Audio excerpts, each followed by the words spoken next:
اندلس وہ سرزمین جہاں کبھی علم، تہذیب اور ایمان کا سورج چمکتا تھا، وہی اندلس اب زوال کی دہلیز پر کھڑا تھا۔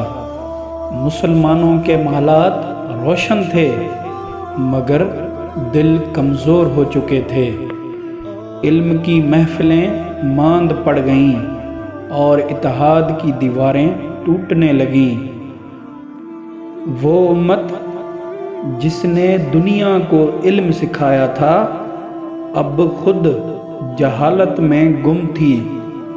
مسجد کرتبہ کی گونجتی تکبیریں اب خاموش ہو رہی تھیں۔ علماء کی بجائے سیاستدانوں نے دین پر قبضہ کر لیا۔ علم کے چراغ بجھنے لگے اور دنیا داری نے ایمان کو کھا لیا۔ مسلمانوں کے درمیان اختلافات نے امت کو کمزور کر دیا۔ ہر شہر، ہر بادشاہ اپنی طاقت میں مگن تھا۔ دشمن دروازے پر نہیں بلکہ دلوں کے اندر داخل ہو گیا تھا۔ وہ امت جو کبھی ایک تھی اب کئی حصوں میں بٹ چکی تھی۔ عیسائی طاقتیں جو کبھی خوف زدہ تھیں اب متحد ہو چکی تھیں۔ ایک ایک کر کے مسلم ریاستیں ان کے قبضے میں آتی گئیں۔ غرناطہ وہ آخری امید اب بھی دشمن کے نرغے میں تھی۔ مسلمانوں کا حوصلہ ٹوٹنے لگا مگر ایمان والوں کے دل ابھی زندہ تھے۔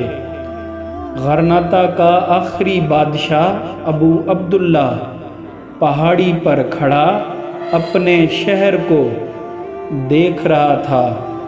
آنکھوں میں آنسو، دل میں شرمندگی۔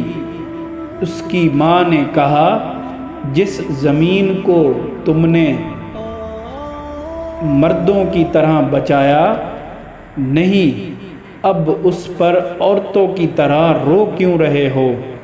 یہ الفاظ تاریخ بن گئے۔ اندلس کا زوال صرف ایک شکست نہیں تھا، یہ ایک پیغام تھا کہ ایمان، علم اور اتحاد کے بغیر امت کا وجود باقی نہیں رہتا۔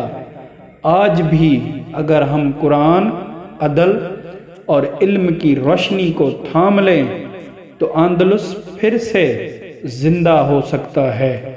دلوں میں، کردار میں اور امت کے عزم میں یہ وہ داستان ہے جہاں امت مسلمہ نے عروج بھی دیکھا اور زوال بھی۔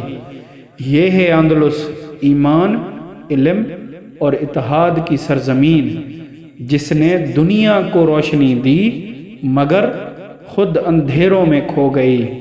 اندلس کا زوال ایک انتباہ ہے کہ اگر ایمان کمزور ہو جائے، علم بھلا دیا جائے اور امت بکھر جائے تو عظمت مٹ جاتی ہے، لیکن جو قوم دوبارہ اللہ کی طرف لوٹے وہ دوبارہ زندہ ہو سکتی ہے۔